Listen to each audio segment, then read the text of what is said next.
It's an absolutely gruesome sport, having to get up in the morning and lug yourself down to the pool and throw yourself off a board and do loads and loads of somersaults and spins. It's very, very challenging mentally and physically.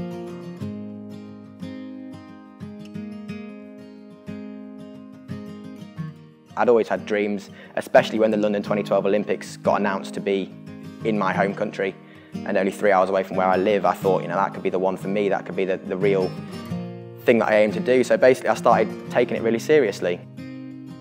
I qualified to the Junior Europeans and I was so happy, I was ecstatic because this was going to be my first big meet, 3 years ahead of the Olympics, so I had time to prepare. And I got the trampoline that day on the 3-metre event and I landed very funny and completely snapped my arm in half.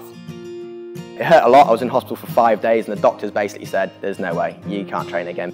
And it's going to take you at least 6 to 8 weeks to have to straighten your arm. But basically with the determination that I had, I managed to straighten my arm fully in 2 weeks. I managed to get back in the water within 6 weeks. And I did my first competition again 7 weeks after I actually broke my arm. That's like that hard work and that motivation kind of pushed me on to the next year. In 2010, I became the Junior World Champion.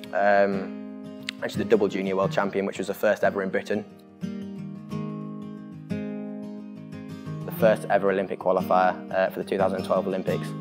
And I qualified a place. That year, I unfortunately had another incident with my arm, which put me out for 2 weeks, which only gave me 1 week's training for my dream.